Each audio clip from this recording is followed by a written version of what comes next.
Добрый день, мои дорогие друзья! Вы на канале Астрология доступна каждому. Меня зовут Оксана Семенович, я автор и ведущая этого канала, я ведический астролог. И это видео открывает серию видео, которые, я надеюсь, будут очень интересными. Я, конечно же, надеюсь на вашу обратную связь, на то, что вы поддержите мое начинание. Сегодня мы будем говорить про матрицу судьбы и жизни людей, рожденных под восходящим знаком зодиака Овен. И если эта серия найдет отклик, то, конечно, подобное видео я буду снимать и про остальные знаки зодиака.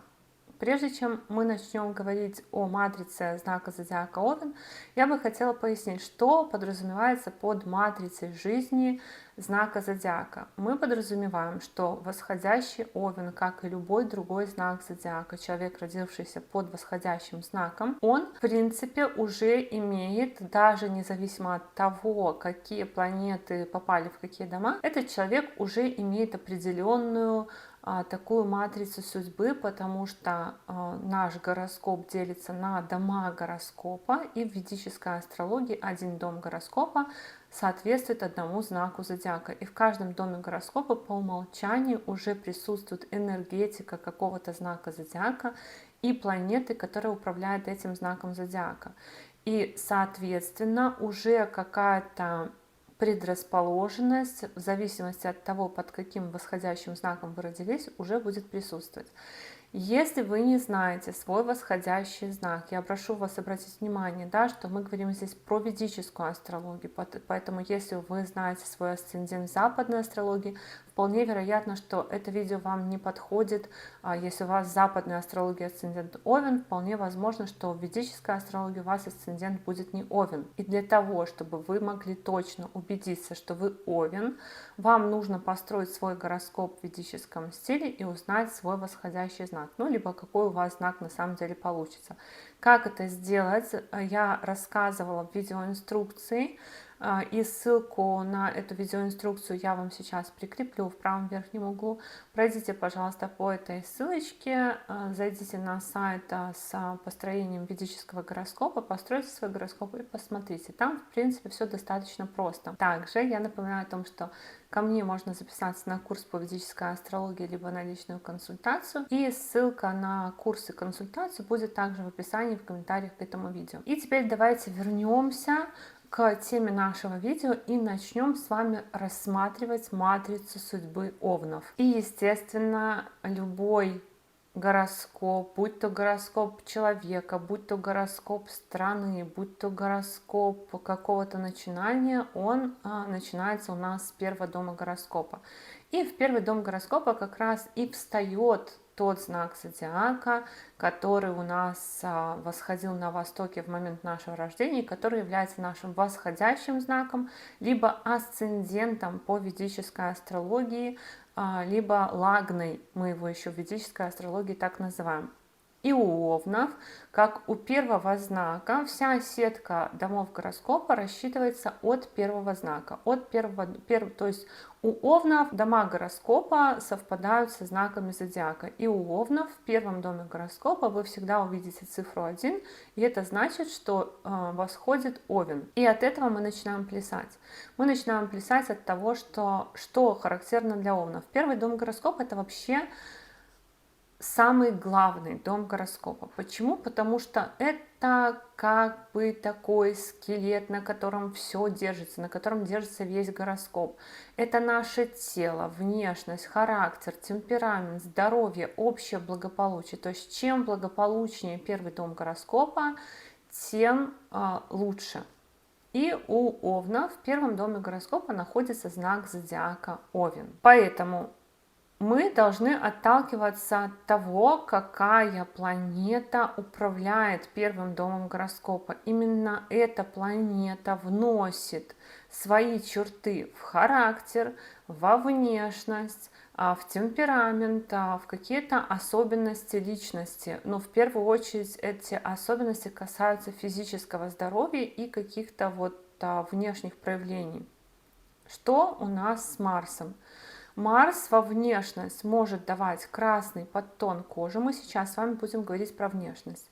Так как Марс управляет первым домом, люди, рожденные под восходящим знаком Овна, они будут иметь во внешности черты марсианские, то есть какие-то особенности, которые указывают на то, что управляет этим гороскопом Марс. Марс у нас это огненная планета, это планета, которая отвечает за активность, за резкость, за действие, за движение, поэтому ну и мы понимаем, да, с вами, что это больше такие мужские черты, поэтому у овнов в целом будет присутствовать какая-то грубость черт лица. Я подозреваю, даже если взять с точки зрения биологии, например, химии, то у овнов, скорее всего, будет даже, может быть, повышен уровень мужского гормона, тестостерона и так далее. Красный подтон кожи, но это не всегда можно разглядеть, это не всегда можно разглядеть, тем более на фотографии. Фотографии у нас будут для примера, но очень отличительная черта овнов. И я здесь хочу сделать такую ремарку, я не физиогномист. Мне очень сложно так подбирать описательно, как это должно выглядеть, но это то, что я вижу, то, что очень сильно выделяется. В целом какие-то книги есть, да, какие-то, может быть, в интернете вы можете найти описание, но сегодня мы будем прям это наглядно разглядывать. У овнов очень часто выделен подбородок. Вот он может быть более крупным, он может быть непропорциональным к лицу, то есть намного меньше, либо, ну, чаще всего крупнее. И часто он вытянутый такой, как будто бы вниз оттянутый подбородок. Явно заметен у многих овнов неправильный прикус, выдвинутая вперед нижняя челюсть. Часто у них ямочка на подбородке, либо раздвоенный подбородок. Ну что такое раздвоенный подбородок, я тоже здесь покажу. Но ямочка на подбородке это одна из отличительных черт, то есть подбородок прям очень сильно виден. Хотя вообще Овен это первый знак, и считается, что он соответствует голове, что Овен вот так вот головой вперед как бы пробивает стены, но все-таки мне кажется, что у овнов более выразительная такая нижняя часть лица, чем верхняя часть лица. Верхняя часть лица более выразительна обычно у других планет и у других знаков.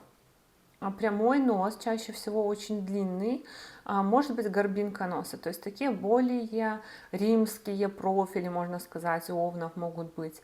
И глаза чаще всего, если нет дополнительного влияния планет, небольшие по сравнению с пропорциями лица. То есть может быть даже у овнов чаще голова больше, среднестатистической, да, и я бы хотела предостеречь комментаторов, если кто-то вдруг захочет мне написать какую-нибудь гадость, что я ни в коем случае не хочу никого обидеть, я пытаюсь просто выделить какие-то отличительные черты.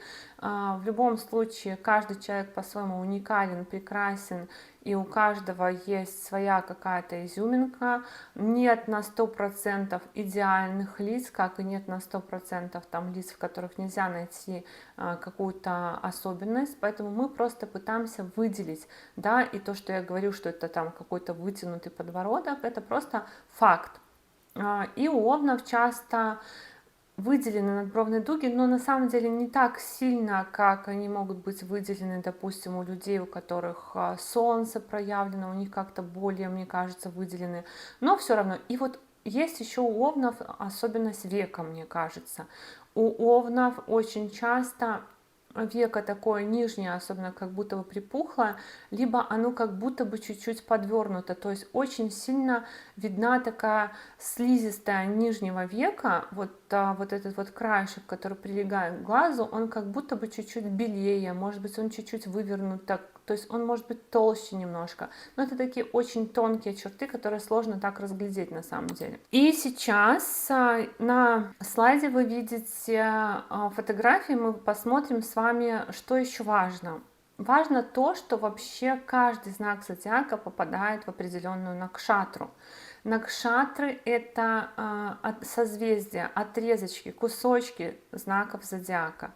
И мало того, что есть накшатры, которые делят знак зодиака на несколько частей, так есть еще и пады, кусочки этих накшатр. И всего можно было бы выделить 108 типов личности. Но мы не будем так глубоко уходить. У овнов, получается, есть 3 разделения. Овен, который попадает в накшатру Ашвини под управлением Кету, Овен, который попадает в накшатру Бхарани под управлением Венеры, и там совсем маленький кусочек накшатры Критика под управлением Солнца. Но тем не менее в Критике тоже рождаются люди, и там Солнце имеет влияние на внешность. На мой взгляд, овны Ашвини, они такие самые-самые овны. Но из-за того, что есть влияние кету, у них как будто бы в некоторых случаях немножко такой сонный взгляд.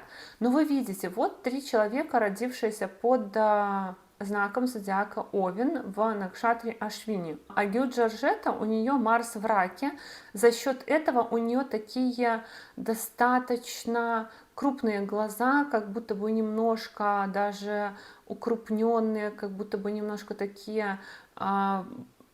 Вот у раков может быть такая особенность, да, глаза как будто бы на мокром месте. Вот у нее такие глаза чуть-чуть выделены. Вот видно явно, тут совсем немножко, не очень хорошая фотография, но совсем немножко видно, что у нее есть такая впадинка на подбородке, нос явно такой подлиннее, да. Здесь у нас, но Марс в раке, то есть Марс в раке, управитель всего гороскопа, он создает такую более мягкость, немножко придает мягкости, потому что Луна, она вообще обычно делает лицо округлым, кукольным, детским. И здесь все-таки более женственная такая внешность. У этого человека, Майкла Алана Бейкера, такая вытянутая форма головы, ну, очень мощная такая челюсть, небольшие глаза и явно видно длинный нос. Но это тоже, в принципе, такой римский профиль. Тоже явно очень видна ямочка на подбородке, очень такой мужественный тип лица у парня. Но у него еще Марс и Солнце в 1-м доме гороскопа. То есть тут прям такая марсианская, солнечная энергия, вот эта вот мужская, очень видна. На этом слайде тоже все, в принципе, родились в накшатре Ашвини, тоже здесь должен быть виден кету. Очень сильно видны подбородки у всех, и здесь тоже есть небольшая выемка. Посмотрите, какая борда у Оскара де ла Хойи. Здесь тоже у Алвы Марии Антуанетты, у нее Марс и Раху в 1-м доме гороскопа. Тут очень такой проявленный вот эта мужская энергия во внешности, да, Марса. Я не говорю, что девушка не женственная, но во внешности очень видно вот влияние мужских планет. Джо Кокер, я с трудом отыскала эту фотографию в молодости, потому что мне было интересно, и действительно так в возрасте уже сложнее отличить, когда человек уже в возрасте, как бы разница в основном стирается, но очень хорошо видны знаки зодиака в более молодом возрасте на внешности, отображения. В принципе, Сигурни Уивер тоже, видите, Марс в раке, у нее все равно видны вот такие немножко выдвинутая челюсть, но так как Марс в раке, у нее прям глазки такие красивые, побольше, да, и такая более миловидная внешность. Хотя тоже все равно все-таки чувствуется вот эта вот какая-то даже напряженность в челюсти. И явно видно вот это вот марсианское влияние. Бхарани. Чем отличается Бхарани? Бхарани — это кусочек знака зодиака Овен, отрезок, управляет которым Венера. И вот уже овны, которые родились под накшатрой Бхарани, они могут быть более утонченные, иметь черты лица, более утонченные, более такие брови играющие, изогнутые, более миловидные, более плавные линии, более округлые лица. То есть может быть не такая очень челюсть, да, зажатая, как вот у предыдущих овнов. А здесь мы видим уже все-таки более мягкие черты лица, но при этом у Мануэль Брико тоже небольшие глаза по сравнению с лицом. Здесь у нас, в принципе, очень видна Венера, но у Фэн Шерлин еще Юпитер в первом доме гороскопа, за счет этого у нее такие вот выдающиеся ямочки. У Флоренс Форести Марс в первом доме, поэтому здесь больше Овна, чем Венеры, и при этом у нее управитель второго дома гороскопа, а Венера соединена с Кету. То есть это еще добавляет вот этой вот странного немножко взгляда, как будто бы немного сонного. Брэндон Фрейзер, он прям очень видна у него Венера, но при этом это не такая очень яркая миловидная внешность, все-таки есть присутствие вот этого тяжелой челюсти, да, и такого немножко все равно у него тоже Марс в Деве и Кету, Марс соединен с Кету, у него тоже как будто бы такой немножко странный взгляд, обратите внимание, он как будто бы чуть-чуть тоже такой сонный, как будто бы уставший очень. И вот еще у нас подборка тоже людей с асцендентом в Бхарани. И вот Габриэла Сабатини, кстати, у нее Марс в Тельце, и она вот очень больше похожа даже на Тельца. Здесь двойное влияние такой Венеры, потому что у нее Марс в Тельце, и она родилась в Накшатре под управлением Венеры. Но при этом все равно она очень такая в молодости, да, то есть очень сложно найти фотографии из молодости и очень сложно найти фотографии без пластики, без косметических вмешательств, поэтому такие подборки делать очень тяжело. Я только подборку фотографий делала почти 2 дня для этого видео, поэтому сразу вас предупреждаю, что у меня, может быть, примеры такие не очень современные, где-то не очень актуальны, но действительно подобрать человека без каких-то вмешательств в чистом виде непросто. Но у Габриэлы Сабатини все равно видна вот эта вот маскулинность, очень острый длинный нос, такой выдвинутая челюсть. Здесь тоже мы видим все-таки намек на ямочку на подбородке, но Марс в Деве. Дева тоже, она дает немножко такую округлость лица. Дэнни Трехо, всем известный, с Марсом в Раке, но при этом у него достаточно тоже такое вытянутое лицо, актер, и такой выделяющийся подбородок. Но все-таки у него Накшатра Бхарани, и в целом, конечно, не так уж прям это видно, но здесь у нас и Марс в Раке, и Венера влияние есть, поэтому в детстве достаточно миловидный такой ребенок, и образ жизни, скорее, наверное, то, что он там такой сложный путь в жизни прошел, может быть, образ жизни на нем больше сказался, потому что на сегодняшний день он выглядит уже достаточно таким более овновского типажа, чем венерианского. И асцендент в критике, это вот еще маленький кусочек, Накшатра критика, критикой управляет Солнце, поэтому Солнце здесь больше дает тоже влияние на внешность вместе с Марсом, это 2 огненные планеты, поэтому, конечно, эти люди склонны больше других к такому рыжему подтону кожи, к тому, чтобы кожа покрывалась веснушками, может быть, даже не сразу, но со временем, и может быть более такой рыжий золотистый цвет лица, либо вот какая-то рыжина в волосах все равно просвечивает. И что интересно еще, у львов, как правило, такая растрепанная прическа, и львы вообще обычно, вот люди, которые под сильным влиянием солнца, у них склонность есть к раннему облысению. И в целом вот в этом может проявляться влияние солнца, то есть более высокий лоб, более такие непослушные волосы, раннее облысение, вот этот вот рыжий подтон кожи, видите, каких много веснушек, и Мелани Гриффит тоже вся в веснушках. Марс Атали, здесь Марс в Тельце, Жак Атали, здесь Марс в Тельце, но асцендент в критике, и в принципе Телец здесь тоже виден, я думаю, что там еще что-то есть, более такое мягкая, но всех я тут прям гороскопы не могла вам показать. Смотрите, что я имела в виду под раздвоенным подбородком. Вот это вот более раздвоенный подбородок. Но в принципе здесь виден такой тоже достаточно тяжелый подбородок у всех. И Мелани Гриффит попала в этот список. Видите, Мелани Гриффит, у нее еще и Марс во Льве. И у нее была такая достаточно тяжелая челюсть, И мы все знаем, наверное, если кто-то не знаком с биографией Мелани Гриффит, что она всю жизнь себя перекраивала пластическими операциями, потому что она работала в Голливуде, видимо, она не очень хотела соответствовать своей природе, ей хотелось быть более женственной, более утонченной, а гороскоп ей достался такой, с ярко выраженной такой мужской энергетикой. Но в целом это не хорошо и не плохо, да, у каждого своя задача своего рождения. Я просто констатирую, да, что здесь у нас мало того, что рождение в асцендент Овен, в Накшатре Солнца, и еще и управитель всего гороскопа находится во Льве. То есть это люди такие царственные обычно, яркие, заметные.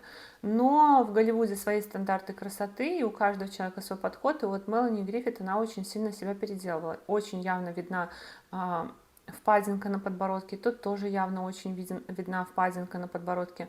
Небольшие совершенно, кстати, глаза по сравнению со всем телом, тоже очень какие-то такие загадочные, я бы даже сказала.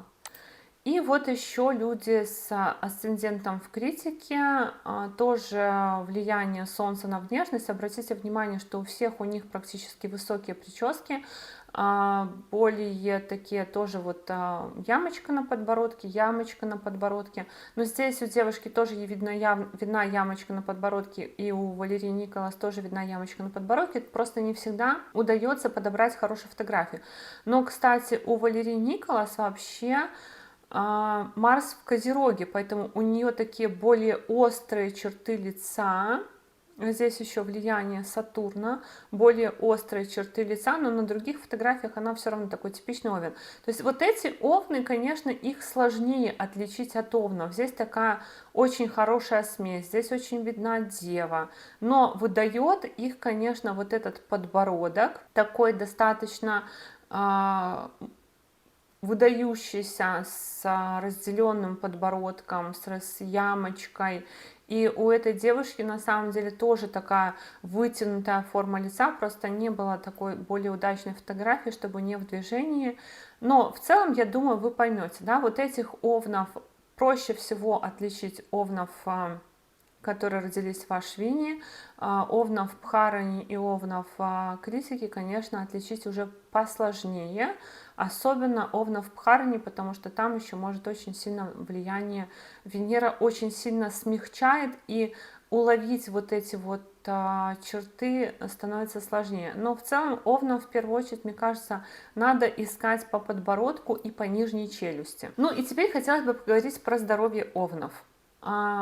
Опять, я бы хотела сделать ремарку, что я здесь не говорю какими-то книжными, распространенными фразами. Я старалась проверять, потому что, в принципе, каких-то написанных уже текстов о том, какая матрица судьбы у овнов, очень много. Но я изучаю в таких видео всегда большой объем гороскопов, читаю биографии людей и для себя помечаю, так как я астролог, и я понимаю, что за что отвечает, какой дом может быть проявлен, и что происходило, какой дом включался и так далее. И я читаю обычно биографии для того, чтобы проверить, действительно ли это у большинства подтверждается. И вот всегда, где бы я ни читала, всегда написано, что овны склонны к травмам головы. Да, овны в принципе склонны к ранениям и травмам, в принципе, потому что это Марс, это планета ожогов, планета травм, планета хирургии, планета движения, борьбы. И, в принципе, овны склонны к каким-то ранениям, к каким-то травмам. Но то, что это именно голова, в статистике я перелопатила огромное количество гороскопов, и даже гороскопы, которые вы видели на примере, я ни у одного человека не увидела какого-то явного заметного шрама на голове. Но при этом в целом даже в биографиях я не видела описаний того, что у овнов постоянно травмируется голова. А вот часть тела, которая у овнов очень часто травмируется, это ключица. И Потом я объясню почему. Но вот что касается ключицы, то какие-то проблемы, переломы рук и ключицы у овнов присутствуют гораздо чаще. Что можно сказать? Что овны очень выносливы физически, но при этом на эту физическую выносливость накладывается психологическая слабость, то есть на такой объем энергии, который им может быть дан при рождении, у них есть потенциал на какое-то беспокойство психики. Тоже об этом поговорим. Склонность к болезням по Меркурию. Кожа, органы дыхания, неврология. Вообще очень слабое место — это органы дыхания у овнов. И очень тоже по биографиям читала, овны очень склонны к различным заболеваниям, связанным именно с легкими, с бронхами, с какими-то заболеваниями, которые вот вызываются вирусами, такими передающимися воздушно-капельным путем. Ну, ранения и травмы. Но при этом, несмотря на то, что у овнов есть склонность к ранениям, к травмам, есть вот такая вот некоторая психологическая неустойчивость, при этом по статистике, опять же, исходя из того, что я изучала, овны живут достаточно долго, и овны вообще обладают очень высокой выживаемостью и живучестью. И очень многие, опять же, биографии тех людей, которые я изучала, они преодолевали трудные болезни, очень долго жили. То есть у них как бы есть такая какая-то выживаемость. Характер. Ну, конечно, бойцовский дух, но это всем известно, наверное, что овны быстро утомляются, то есть им нужно обязательно переключаться между разными видами деятельности. Они не склонны играть в долгую, они не склонны очень долго терпеть, им нужно обязательно менять виды деятельности, потому что это приводит к эмоциональному выгоранию. У них самое главное это то, что психологически им нельзя долго чем-то заниматься, потому что они склонны к этому вот жвачку ментальную жевать и постоянно какие-то эмоции переживать внутри себя. Склонность к доминированию в партнерстве складывается из того, что у овнов первый дом — это знак первого человека, да, то есть того, кто выходит на разведку, того, кто должен быть собран, того, кто должен, в принципе, пойти первым для того, чтобы все разузнать. А в 7-м доме гороскопа у овнов находятся весы. Люди, как правило, нерешительные, ну, не всегда, да, то есть тоже должна быть оговорка. Люди, как правило, нерешительные, или люди, как правило, уступчивые, податливые, более дружелюбные, поэтому в отношениях овны могут пытаться доминировать в партнерстве, но в целом тоже это не всегда так. Ну и, конечно, быстрая реакция. В принципе, я бы сказала, что на самом деле про овнов очень много существует каких-то заблуждений. Овны очень уникальные люди, на мой взгляд, и я как астролог могу поделиться тем, что за все время моей практики на консультации у меня, если я не ошибаюсь, было, наверное, всего 2 овна. Они очень редко, скорее всего, обращаются к астрологам. Мне так кажется, потому что очень много дев, очень много, допустим, там козерогов, тельцов, стрельцов, весов, водолеев. Но овны — это редкие гости. Видимо, они привыкли все проверять на собственном опыте. Давайте теперь подойдем дальше, ко 2-му дому гороскопа. 2-й дом гороскопа у нас находится в знаке зодиака Телец. И с этого начинается первое вот такое вот развенчивание мифов про овнов. Что такое 2-й дом гороскопа? 2-й дом гороскопа отвечает у нас за лицо, за зубы, за глаза в том числе, за речь, питание, родительскую семью, деньги и ресурсы. И знак зодиака Телец тоже, в принципе, отвечает за те же самые вещи. И здесь еще один важный очень момент. 2-й дом гороскопа — это не только те ресурсы, которыми мы обладаем, как мы зарабатываем деньги, как мы питаемся и так далее. 2-й дом гороскопа — это еще и наша семья. И эта семья не только там наши родители, да, но если человек теряет свою семью, то и та семья, которая дает ему кров.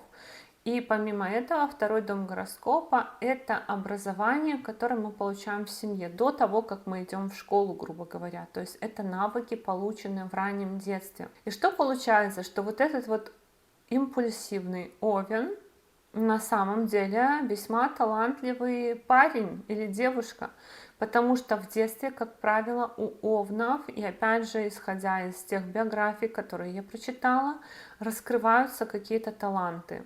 Ну, причем творческие таланты. Они хороши в музыке, они хороши в игре, допустим, на музыкальных инструментах, они могут интересоваться едой, одеждой, какой-то модой, искусством и так далее. И, как правило, таланты овнов раскрываются именно в детстве. И опять, исходя из того, что я наблюдала, исходя из того, что я заметила, очень многие овны, даже если они по итогу выберут другую профессию, счастливы скорее, когда они реализуются по своим талантам тельцом. То есть может быть такое, что у ребенка в детстве раскрылся талант, но родители его, например, направляют в другую сторону, но рано или поздно все-таки овны приходят к каким-то венерианским делам. И что интересно, на самом деле у Овна вторым домом гороскопа, так как там знак зодиака Телец, управляет Венера. Венера у нас на лице у овнов не сильно отображается. Мы, как посмотрели с вами на фотографии, оно, как правило, влияние Венеры не сильно заметно. Но, как правило, у овнов очень крупные зубы. Очень крупные такие зубы, белоснежные, выдающиеся. И о чем это говорит? Второй дом — это дом ресурсов. Если вы вспомните, как выбирали раньше, ну, может быть, даже и сейчас, лошадь, заглядывая ей в рот и проверяли состояние зубов. В целом, наверное, такая как бы не только с лошадьми практика существует, но в общем и целом состояние здоровья, состояние вот этого тела оценивается по состоянию здоровья зубов. Если зубы плохие, стертые там, и так далее, даже, может быть, возраст так определяется. У овнов вот это как бы показательно очень, что у них, как правило, очень хорошие зубы. Ну, речь может быть медленная или поздняя, потому что знак зодиака Тельца, он отличается упрямством. Но в целом каких-то таких прям ярких фактов я не нашла, что люди поздно разговаривают. И что интересно, как правило, овны рождаются в какой-то зажиточной, богатой семье или творческой семье.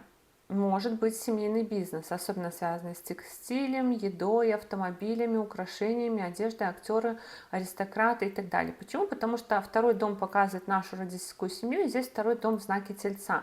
Телец — это знак, вот, отвечающий за творчество, за питание, за транспорт, за украшения, за одежду, за искусство и так далее. Ну, не всегда, конечно, овны рождаются в богатой семье. В целом, как я заметила, вот это нахождение Тельца во втором доме гороскопа у овнов дает овнам такую поддержку в виде семьи. Что это значит? Это не значит, что у овнов там родительская семья никогда не распадается. Но вот опять же по тем историям, как я читала, когда человек теряет семью, его всегда кто-то приютит, у него всегда найдется другая семья. Даже вероятнее всего, что если это ребенок, который оказался в детском доме, скорее всего, его заберут в другую семью достаточно быстро. То есть это как бы гарантия семьи, гарантия наличия семьи. Ну и поскольку у овнов во втором доме гороскопа Телец, то и деньги Овен тоже может зарабатывать, в принципе, в сферах Венеры. То есть это текстиль, еда, автомобили, красота, украшения, одежда, актеры, аристократы, артисты, там, биология, потому что это тоже у нас знак Тельца.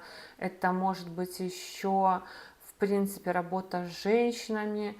Ну и, как я уже сказала, овны склонны к раннему образованию, именно такому творческому, чаще всего творческому. Это музыка, литература, искусство, биология, естествознание, плюс футбол или командные игры. Ну, также автомобили, еда, напитки и, может быть, женское преимущество в семье. Почему футбол или командные игры? Потому что Венера у нас планета партнерства. И в целом вот такие командные игры, как футбол, Овнов могут интересовать в детстве. Но вот, кстати, с точки зрения футбола, очень много овнов, которые, допустим, интересуются футболом в детстве, а потом выбирают какой-то другой вид спорта. А какой, сейчас я тоже объясню почему. Но в общем и целом, овны могут раскрыть свои таланты с самого детства. И лучшее, что можно сделать, наверное, для ребенка овна, это попробовать с ним позаниматься каким-то творчеством. Третий дом гороскопа. В третьем доме гороскопа у нас находится знак зодиака Близнецы. И третий дом гороскопа у нас отвечает за младших братьев и сестер, за друзей, за хобби, руки и ключицу в том числе, короткие поездки, храбрость, собственные усилия. И у Овна в третьем доме гороскопа управляет Меркурий, планета знаний.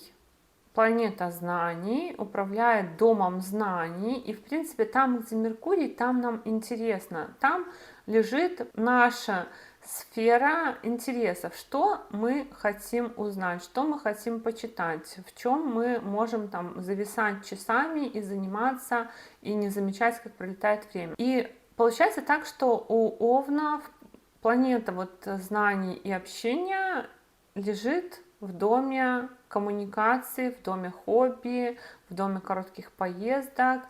И исходя из этого, конечно, овны очень общительные люди. У овнов очень большое количество друзей, скорее всего. И так как близнецы у нас находятся в третьем доме гороскопа, это может давать такую множественность, сам по себе Меркурий склонен давать множественность.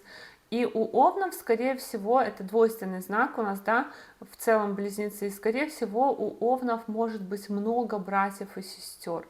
Вообще у овнов, вот я здесь написала, все три дома коммуникаций, это третий дом, седьмой дом партнерства и 11-й дом старших братьев и сестер и друзей, они все три находятся в воздушных знаках. Близнецы, весы и водолей. То есть овны склонны очень много иметь контактов, друзей, партнеров, может быть, каких-то потенциальных клиентов и так далее. И в том числе по переписке тоже склонны люди, овны, находить себе друзей или поддерживать дружбу. И вот из-за того, что Меркурий как планета интереса управляет третьим домом гороскопа, но Меркурий управляет у нас еще и шестым домом гороскопа, домом службы, домом труда.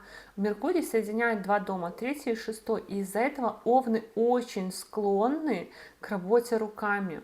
И часто даже спорт, который они по итогу выбирают, то есть могут там, допустим, в начале по Венере, во втором доме гороскопа интересоваться футболом, а потом раз и переходят в какой-то вид спорта, который связан с руками. Бокс, теннис, биатлон, очень много музыкантов и писателей, то есть те, кто делают руками, писатели, композиторы, скульпторы, художники, ремесленники, мастера даже, допустим, по маникюру, по педикюру, там по наращиванию ресниц, какие-то часовщики и так далее, и так далее.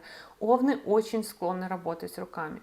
Но из-за того, что вот в этом доме коммуникации Меркурий, это тоже, конечно, минус к ментальной деятельности, потому что ты постоянно находишься в каком-то общении, вот этот вот хаос, он может быть тоже уже как бы такой первый звоночек для того, что овны вот склонны к психологическим перегрузкам. Ну и вот один из таких очень важных домов, и опять я здесь не говорю с точки зрения, как пишет тоже в некоторых источниках, о том, что, допустим, там Марс в четвертом доме гороскопа падает, поэтому у овнов там с мамой плохие отношения, овны не умеют вести хозяйство, овны не умеют домом заниматься и так далее. Я считаю, что это не очень правильно. Давайте посмотрим, за что у нас отвечает четвертый дом. За маму, за внутреннее ощущение счастья, то есть психика человека, насколько она устойчива, неустойчива, за недвижимость, за транспорт и за место жительства.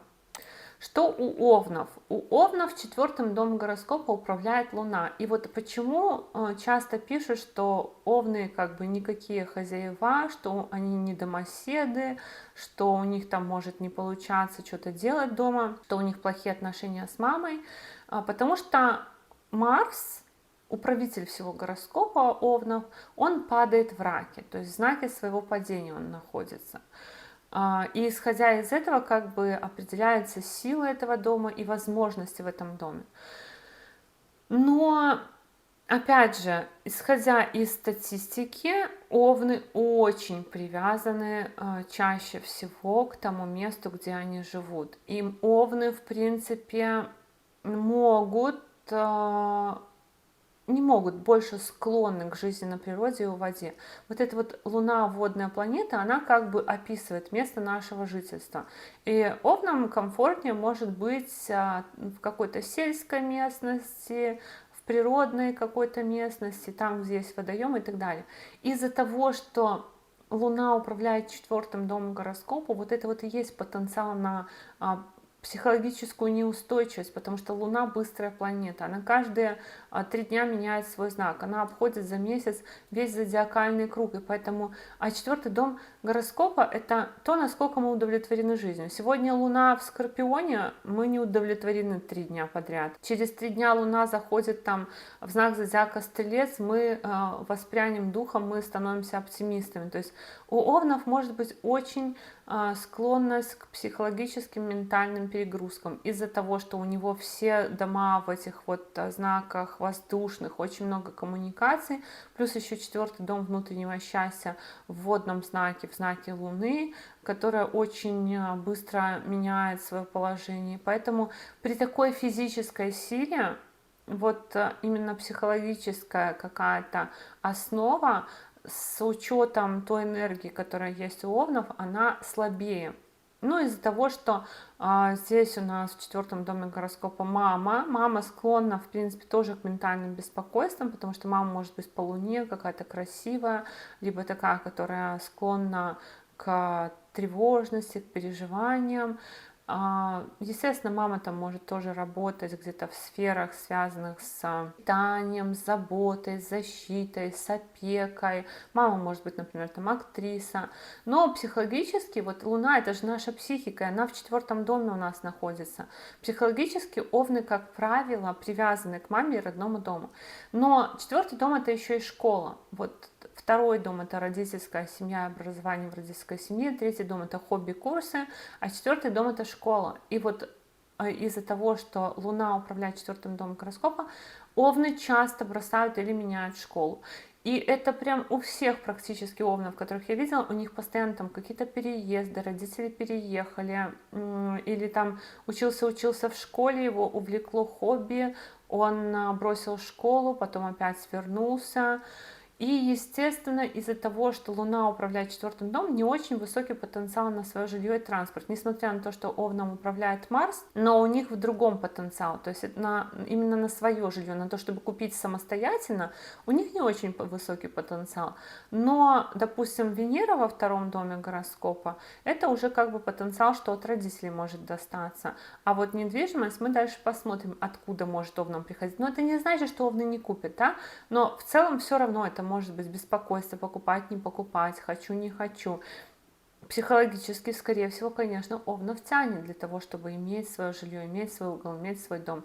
Именно с точки зрения возможностей, может быть, из-за того, что могут меняться обстоятельства постоянно, и вот эта вот склонность к колебаниям в этой сфере может быть не так просто. 5-й дом гороскопа – это интеллект, в первую очередь, высшее образование. У нас наравне 5-й и 9-й дома гороскопа дети, ученики, романы и влюбленности и проекты, фонды, политические партии и так далее. И с этой точки зрения, в целом, знак зодиака Лев в 5-м доме гороскопа это хорошо, потому что 5-й дом гороскопа это наша уникальность, это хорошая карма из прошлой жизни, наше ощущение собственной уникальности. И в принципе овны склонны верить в свою уникальность, склонны верить в то, что они добьются успеха рано или поздно.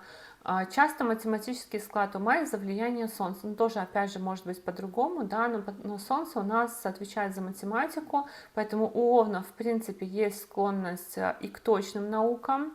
Но поскольку 5-м домом гороскопа у нас управляет Солнце, а 9-м Юпитер, и эти дома показывают высшее образование, то образование, которое мы получим после школы. Овны очень часто получают образование высшее в области политики, юриспруденции, организации мероприятий, ну, например, шоумен, да, образование, связанное с детьми, что-то для детей делать, допустим, это может быть медицина, например, детский терапевт, математика, инженерия и очень часто престижное образование, какое-то классное, потому что Солнце это знак еще государства и знак престижа, лев, лидер, поэтому, в принципе, даже можно сказать, что овны в целом склонны хорошо учиться по льву. Лев это отличные оценки, золотая медаль, диплом какой-то. Но не всегда они, конечно, идут потом по пути этого образования. И многие, да, очень у многих людей именно матрица такая, что образование у тебя одно, а работаешь ты по-другому. Образование у тебя там один знак зодиака, а работа вообще там близко рядом не стояла. У овнов часто немного детей, но в целом это не значит, что их не будет, либо будет совсем мало. По-разному бывает, но, как правило, немного детей. Но дети, как правило, такой предмет гордости для овнов. И дети могут быть весьма успешными или яркими, но при этом, если ребенок получается не такой, какой он задумал, не такой, какой он хотел, то для него это, конечно, большая трагедия. Почему? Потому что Солнце показывает, на чем завязана наша самооценка. И самооценка овнов как раз связана с их образованием, связана с их детьми, связана с их проектами, каким-то детищем. Да? Вот ты запустил что-то, и ты не можешь от этого оторваться. Если ты создал какой-то фонд, партию, если ты создал какой-то обучающий курс, если он перекладывает на современный язык, да? Если ты создал какой-то школу, то ты не можешь как бы это вот просто бросить. Это уже мое предмет гордости, а если этот предмет гордости не соответствует, да, то я буду очень сильно за это переживать и буду стараться всеми силами вытянуть его, потому что это как бы продолжение меня. Вот для овнов в 5-м доме Солнца, и это то, что составляет их гордость. Ну и поэтому они могут создавать фонды, партии, школы, проекты какие-то. В целом могут быть такими достаточно устремленными на то, чтобы оставить после себя след людьми, потому что вот это еще наше продолжение, 5-й дом гороскопа, наши дети, проекты, ученики и овны, так как у них там самооценка, они могут стремиться что-то после себя оставить. 6-й дом гороскопа: враги, долги, болезни, борьба, служение и проекты. И в 6-м доме гороскопа находится Дева, которая тоже отвечает за то же самое. И если вы помните, здесь у нас был Меркурий, и здесь у нас тоже Меркурий. Меркурий — планета анализа, логики, информации, интереса. Она соединяет 3-й и 6-й дома гороскопа. И от того, что Меркурий соединяет 3-й и 6-й дома гороскопа, это дом собственных усилий, дом борьбы, овны очень склонны к спорту. Одна и та же планета управляет вот этим собственными усилиями и борьбой. Конечно, склонны к анализу, прежде чем вступить в борьбу. То есть здесь у нас есть и расчет, и может быть какая-то хитрость в том числе. Это не бездумное какое-то вступление в противостояние, техничность, естественно, потому что в 6-м доме гороскопа знак экзальтации Меркурия, планеты логики, анализа и в том числе вот этого разложения на составляющие. Поэтому техничность овнам свойственна, борьба с словом и превосходством интеллекта. Они очень умные получаются в борьбе, очень умные тогда, когда им нужно кого-то обойти. Друзья или братья-сестры могут становиться врагами для овнов. Почему? Потому что 3-й и 6-й дом гороскопа здесь связаны. 3-й дом — это младшие братья и сестры, 6-й дом гороскопа — это враги. И, конечно, из-за того, что связан дом рук и дом борьбы, овны могут получать проблемы из-за собственных поступков. То есть они сами по себе могут своими руками создавать какие-то ситуации, которые им потом приносят негатив. К рукоприкладству, естественно, склонны овны, которые не умеют себя контролировать, к каким-то махинациям, но это именно могут быть бумажные махинации, какие-то словесные махинации. И в шестом доме гороскопа знак зодиака Дева, знак экологии, поэтому в целом овны могут проявлять какой-то особый интерес, допустим, к экологии, к тому, чтобы вот там продукты были экологичными или что-нибудь такое. Но при этом есть и овны, и вот шестой дом, он еще связан с животными. В целом у овнов, конечно, не так сильно это проявлено, но в целом тоже может быть, что кто-то, вот, например, наоборот, вот охотой, да, вот это вот особый интерес, а кто-то вот защищает права животных. И овны вообще, в принципе, у них проявленный интерес к службе, в медицине овны часто служат в армии. Когда-то, и я упустила эту книгу, я где-то в какой-то книге прочитала очень хорошее такое примечание для овнов. И оно, конечно, не всем овнам соответствует и подходит, но знак зодиака Овен там был назван как наемный работник. То есть овны, в принципе, интересуются и хорошо раскрываются в служении, потому что у них в шестом доме гороскопа стоит Дева, знак служения, в 10 доме гороскопа у них Козерог, и они склонны, в принципе, к службе, к встраиванию в структуры, каким-то чиновническим, несмотря на то, что они первые, да, несмотря на то, что ими управляет Марс, но все-таки у овнов очень большой потенциал на пользу, на то, что они стремятся быть полезными. Седьмой дом гороскопа. Партнерство. Все виды партнерства. Это партнеры по команде, партнеры по бизнесу, партнеры по личной жизни, муж, жена. Это коллеги по работе, это люди, с которыми мы, допустим, ходим на тренировки и так далее. То есть, в принципе, все виды партнерства. И у овна в седьмом доме знак зодиака Весы, знак партнерства, знак дружелюбия. Что важно? Важно то, что, ну, конечно, овнам, горячим, импульсивным овнам попадаются, как правило, партнеры аристократичные, красивые, творческие. Потому что в седьмом доме гороскопа Венера, планета красоты. И чаще всего, скорее всего, это будут восходящие весы. Возможно, это будут восходящие тельцы. Возможно, это будут люди с Луной в весах, с Солнцем в весах, с Атмакарикой Венерой. То есть это все равно люди, у которых так или иначе могут проявлять свою какую-то творческую энергию. При этом эти люди могут быть связаны со сферами красоты, транспорта, моды, одежды, искусства, творчества, финансов и так далее. Но, конечно, это могут быть люди, которые овна, ну, так у всех знаков зодиака, что это люди, которые нам противоположны. И для овнов, вот этих быстрых и решительных, весы — это чуждая для понимания энергия. Но где-то я прочитала тоже по матрице судьбы овнов, что овнам нельзя в партнерство, что овны очень, что якобы у овнов, не помню почему, да, что овнам нельзя в партнерство. Но на мой взгляд, и потому что я читала, овны очень нуждаются в партнерстве. Очень нуждаются в партнерстве, и овны в него всегда входят. Они могут на каком-то этапе жизни это отрицать, но овнов жизнь даже, может быть, где-то становится лучше в партнерстве. Почему? У овнов седьмым домом гороскопа управляет Венера, и вторым домом гороскопа управляет Венера. Деньги и партнерство.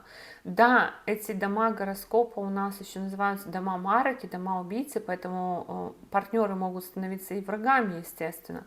Но в целом, если почитать биографии овнов восходящих, то они, как правило, все с детства пробуют именно в команде развиваться.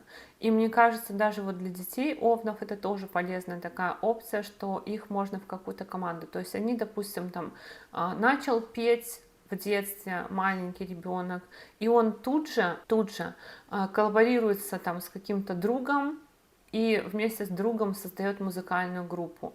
Если ребенок хочет на спорт, то он, скорее всего, пойдет на командный спорт. Он не будет заниматься спортом, которым в детстве особенно, который ему именно, где он должен быть один. И так во всем просто у овнов по жизни я вижу происходит, что они всегда находятся в какой-то команде. И в целом у них вот эти 3 дома, отвечающие за общение, они все в воздушных знаках. То есть люди постоянно у овнов в жизни присутствуют, которые дают им возможности, которые дают им поддержку, где-то помогают, где-то подсказывают. Но в целом командное именно умение быть в команде для овнов приносит им деньги, приносит им возможности и ресурсы. Поэтому я считаю, что овны нуждаются в партнерстве. Я вижу по их биографиям, что они нуждаются в партнерстве. И некоторые овны знают, да, что вот мне нужно партнерство для того, чтобы я мог зарабатывать. Но в целом, то есть овны берут ресурс скорее у партнеров своих. И может быть такое, что просто растут после того, как, допустим, женятся, растут после того, как формируют команду. То есть был специалист-одиночка, который, например, там выпускал свой продукт или там вел какую-то деятельность, допустим, бизнесмен, а в команде, скорее всего, у него будет больше роста, и в команде он, скорее всего, вырастет, а не в одиночку. То есть, ну, такая особенность. 8-й дом гороскопа. Это у нас кризисы, риски, смерть, эзотерика в том числе, выживаемость, чужие ресурсы. И в 8-м доме гороскопа у нас знак зодиака Скорпион, что очень как бы еще такой подвох в сторону овнов делать. С одной стороны подвох, с другой стороны очень хорошо. А у овнов в 8-м доме гороскопа управляет Марс, то есть управитель всего гороскопа для овнов это Марс, который управляет еще и 8-м домом, домом кризисов, смерти, рисков, но и домом выживаемости и чужих ресурсов. Из-за того, что у овнов, во-первых, Марс управляет 1-м и 8-м домом гороскопа, то есть моим телом и моей смертью, грубо говоря. Грубо, да? Ну, как-то это надо вырулить, как-то это надо объяснить. При этом Меркурий управляет 3-м и 6-м домом гороскопа, то есть мои руки и дом гороскопа, отвечающий за борьбу. Поэтому овны очень склонны вредить сами себе, очень склонны. Вот наносить травмы, либо как-то по-другому, из-за вот этой еще такой ментальной сложной работы. Поэтому овны склонны вредить себе. 1-й и 8-й дом связаны. Но при этом огромная просто выживаемость и умение справляться с кризисами. Несмотря на то, что они там в эту ментальную какую-то жвачку могут упасть, но при этом они все равно могут вовремя собраться. 8-й дом гороскопа, там Марс, собрались и погнали. И так как 8-й дом гороскопа это дом чужих ресурсов, тех ресурсов, которые мы можем позаимствовать у других людей, овны чаще всего получают чужие ресурсы в виде недвижимости. Скорпион, управитель Скорпиона Марс, и вообще знак Скорпиона это в принципе такой очень глубокий знак, знак чужих ресурсов, знак, если уж богатство, то прям какое-то или тайное, или какое-то очень такое, очень большое. И судя по биографиям овнов, овны очень часто в дар, наследство получают недвижимость именно или землю. Или же, если они не получают, то они получают возможность жить в чужом доме. Вот кто-то бесплатно, кто-то там встречался с человеком, человек оставляет потом овнам жилье. То есть у них, скорее всего, опять же, сделаю ремарку, что не всегда так, что есть другие показатели гороскопа, что другие там планеты попали в другой дом, и все поменялась картинка. Мы говорим про матрицу. В матрице заложено так, что овны, скорее всего, получают чужой ресурс в виде недвижимости. 9-й дом гороскопа. И знак зодиака Стрелец в 9-м доме гороскопа. За что отвечает 9-й дом? Это отец, учителя, мораль и религия, высшее образование, зарубежные путешествия и отношения с властью. Это в целом наша морально-нравственная сторона. Но помимо морально-нравственной стороны, еще, конечно же, 9-й дом это дом удачи. И поскольку у нас в 5-м доме Солнце, в 9-м доме Юпитер, то в принципе тоже можно сказать, что овны верят в свою удачу, И овны так масштабно и глобально могут мечтать и ставить себе какие-то планы.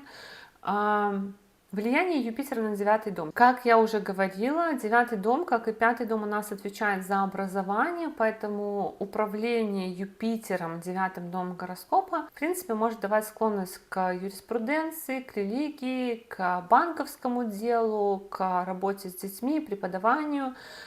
И, конечно, это тоже может описывать отца, который может быть учителем, банкиром, путешественником, проповедником, либо финансово очень обеспеченным. И отец склонен учить человека, потому что в девятом доме гороскопа Юпитер, в принципе, человеку, как правило, попадаются хорошие учителя, но что еще важно? Да, тут есть еще, я здесь написала, что склонность к путешествиям, познанию других культур, но по Луне в четвертом доме гороскопа, скорее всего, сильная привязка к родному дому. То есть человек может и любить, конечно, путешествовать, но его, скорее всего, будет тянуть домой. И отец может исчезать из жизни человека на самом деле, и это часто происходит, хотя вот тоже 50 на 50 разделились, по моим наблюдениям, разделились истории.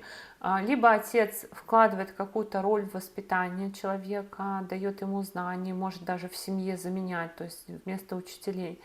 Но и еще одна история, что отец часто исчезает. Из-за отца тоже могут быть переезды, смены школ, потому что у нас девятым и двенадцатым домом гороскопа управляет Юпитер. В принципе, конечно, если так порассуждать, то может быть такое, что еще из-за отца человека могут овна ждать в жизни какие-то потери. То есть действия отца могут приносить жизненные потери овнам. Ну и морально-нравственная сторона, да, поскольку у нас управляет девятым домом гороскопа Юпитер, планета мудрости, философии, в принципе, можно сказать, что овны в целом склонны к выработке какой-то своей философии, какой-то своей религии, либо своего какого-то мировоззрения, не остаются в стороне, вряд ли они такие неверующие. А другой вопрос, что никогда нельзя говорить там, что они склонны быть там, ну, по крайней мере, на мой взгляд, что нельзя так говорить, однозначно утверждать, что вот Юпитер, и значит человек морально устойчивый, и он правильный, религиозный, или у него правильные ценности. Система ценностей все-таки складывается у каждого человека индивидуально и немножко не только по Юпитеру или не только по девятому дому гороскопа. У человека может быть прекрасный Юпитер в гороскопе, прекрасный девятый дом в гороскопе, и человек действительно может быть очень яростным защитником какой-то ценности своей жизненной, каких-то своих интересов. Но какие ценности он может защищать? Свои ценности, которые не соответствуют общественным ценностям, которые другим могут казаться совершенно вообще неприемлемыми. Поэтому это просто склонность к тому, чтобы какие-то сильные ценности были, и склонность к тому, чтобы эти ценности в принципе отставить. Но это не значит, что человек будет обладать именно правильными ценностями или соответствующими общественным нормам. Десятый дом гороскопа в знаке зодиака Козерог, в знаке статуса, репутации, терпения, выдержки, дисциплины. Ну и десятый дом гороскопа отвечает за репутацию, статус, карьеру и общественную деятельность каждого человека. И здесь для овнов, конечно, такая сложная история. Овнов в десятом доме гороскопа управляет Сатурн. И опять вот с этой точки зрения, там, допустим, тоже во многих источниках пишут, что Марс экзальтирует в десятом доме гороскопа, поэтому у овнов классно с карьерой. Но давайте порассуждаем, действительно ли у овнов вот классно с карьерой, и они прям умеют делать карьеру. На самом деле, конечно, овны следят за своей репутацией, потому что Сатурн — это планета ограничений, планета страхов даже где-то. И, конечно, люди с влиянием Сатурна на 10-й дом гороскопа могут ощущать подсознательно какую-то законопослушность, стремление стать полезным винтиком системы, тем более, что у овнов в 6-м доме гороскопа еще и Дева. и склонность чаще к официальной деятельности. Вы не поверите, да, конечно, у меня было несколько примеров преступников, но преступников среди всех овнов, которые я посмотрела, оказалось очень мало на самом-то деле. Но карьера, то есть, вероятно, это из-за влияния Сатурна на 10-й дом гороскопа. Вероятно, потому что все-таки есть какая-то законопослушность, есть какие-то ограничения. Скорее всего, будет вот это вот подсознательное нежелание вступать в какой-то публичный скандал, подсознательное нежелание каких-то публичных порок. Все-таки репутация здесь должна быть человеку достаточно дорога. Ну, вот с точки зрения того, что Марс экзальтирует в Козероге, а в 10-м доме гороскопа все-таки у нас Козерог, и этим Козерогом управляет Сатурн. Что это дает?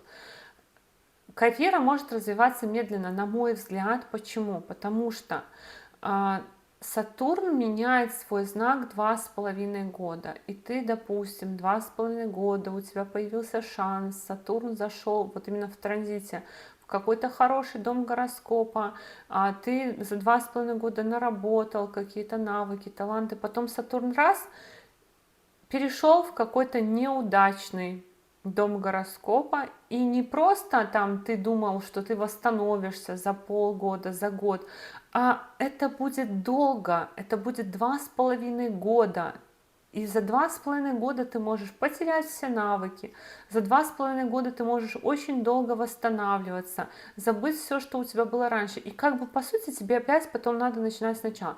А если у Сатурна на пути 2 неудачных дома гороскопа, тогда человек выпадает на 5 лет. То есть вот есть этот потенциал из-за управления Сатурном 10-м домом гороскопом карьеры, что карьера может развиваться медленно. Либо может быть такое, что у человека бывают периоды долгого перерыва в карьере, когда человек вроде шел, потом раз и ушел куда-то на дно, спрятался, занимался чем-то другим, потом начинает опять заниматься карьерой. Конечно, умение работать в структуре овны могут занимать очень высокие государственные должности из-за того, что в 10-м доме Сатурн, да, знак планета, которая дает понимание чувства времени, чувство долга, обязанности. В 6-м доме гороскопа у нас Дева, знак служения. Но это именно вот стремление овнов быть полезными. Президентов, то есть чиновников, много разных таких международного уровня даже чиновников много, но президентов мало, в основном чиновники, то есть Овен скорее не будет стремиться руководить, я так полагаю. Овен скорее не будет стремиться руководить, он может быть вдохновителем, наставником, идейным каким-то, чаще всего. Да, я не спорю, что из-за других положений может быть тоже в целом потенциал на руководителя, но именно по матрице Овен скорее всего именно встраивается в структуру. Он хочет быть полезным, он такой деятельный, он исполнительный, и он знает вообще, как, что надо делать для того, чтобы эту карьеру развивать и чтобы общество правильно функционировало. То есть они такие очень полезные на самом деле ребята, которые за порядок в обществе. 11-й дом гороскопа, знак зодиака Водолей. В 11-м доме гороскопа у овнов отвечает 11-й дом гороскопа у нас за старших братьев и сестер, опять воздушный знак, друзей, за профессиональное сообщество, награды, достижения, исполнение желаний и покровителей. И вот исходя из этого, Водолей — это еще один знак, которым управляет Сатурн, поэтому точно так же влияние Сатурна может указывать на то, что признание заслуг овнов приходит медленно, что не оцениваются они должным образом. Очень длительное может быть восхождение на вершину Олимпа. Не всегда так, но все равно, по большей части, опять же, читая биографии, очень много овнов обходят другие. И я даже вот с этой точки зрения не знаю, как правильно это отнести. Это стоит отнести, допустим, к 6-му дому конкуренции, либо это стоит отнести к 11-му дому вот этого вот медленного восхождения на вершину. Но очень много в биографиях людей, когда человек не получает то, что он хочет с первого раза, то, что он заслуживает по карьере какое-то продвижение. Часто другие обходят, часто какие-то препятствия есть к тому, чтобы это повышение получить. Это чаще всего сложнее, нету таких каких-то, ну, в основном головокружительных взлетов. Есть, естественно, все равно тоже люди, пример таких достаточно успешных, но вот какая-то вот по Сатурну, опять же, да, 11-й дом гороскопа, вот награды, достижения, друзья, какие-то сообщества, из которых, допустим, Овна могут исключить, и на 2,5 года Сатурн зашел в неудачное положение, и 2,5 года человек не может там вернуться в это сообщество.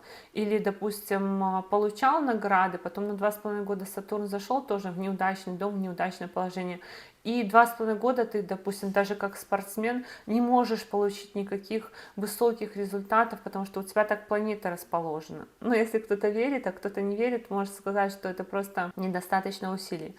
Конечно, Сатурн влияет на 11-й дом гороскопа, и, естественно, более напряженные отношения могут быть со старшими братьями и сестрами. Тяжелая может быть жизнь в принципе, как бы и у старших, и у младших какие-то сложные ситуации могут быть, потому что на 11-й дом влияет Сатурн, а 3-м домом и 6-м управляет Меркурий. Но все-таки чаще у овнов какие-то более близкие отношения с младшими, но у младших какая-то более такая сложная судьба, что ли, но не с точки зрения как бы тяжести жизни, а с точки зрения того, что вот 3-й и 6-й дома гороскопа связаны, и у них могут происходить какие-то кризисные ситуации в жизни. А статус и репутация напрямую влияют на награды и призвания. Почему? Потому что у овнов Сатурн управляет 10-м и 11-м домом гороскопа. То есть если ты где-то накосячил, то у тебя получается, что и награду могут отобрать, или твои прежние заслуги переоценить. То есть всегда надо следить за тем, чтобы быть, чтобы репутация не страдала, потому что страдает репутация и страдает сразу твои достижения. Могут вступать в партии, профсоюзы, другие объединения именно международного масштаба. Водолей — это вообще знак будущего и знак таких больших корпораций. Поэтому овны, в принципе, могут даже работать в международных каких-то корпорациях, могут попадать в какие-то такие структуры. И покровители у овнов, получается, по 11-му дому гороскопа, это скорее такие пожилые люди. То есть пожилые люди могут больше продвигать овнов, какие-то протекции делать и так далее. Но про деньги: 11-й дом гороскопа, дом дополнительной прибыли, дом предпринимательства. Естественно, тут туговато, потому что в 11-м доме Сатурн, но у нас хотя бы в 3-м доме гороскопа Меркурий, и это уже как бы вытягивает ситуацию. Естественно, если Овен делает, то он делает что-то очень скорее такое, то есть 11-й дом — это дом дополнительных усилий, дом дополнительной прибыли и дом предпринимательства, дом каких-то инициатив, которые нам дают дополнительные возможности в жизни. И вот Овен может там очень медленно расти, как и в карьере, так и в каких-то вот запуск проекта, и этот проект может медленно расти. Медленно, но стабильно. Овен идет там к своей цели. То есть здесь у овнов больше уже такие проявляются черты. И, конечно, овну может быть сложно, потому что он хочет быстрого результата, но все-таки это зато стабильность, это зато долгосрочное развитие. И, естественно, это долгосрочное развитие рано или поздно может давать какие-то дивиденды. Но вот скорее вот какие-то, если повышения, да, то небольшие, то есть как бы ограничения.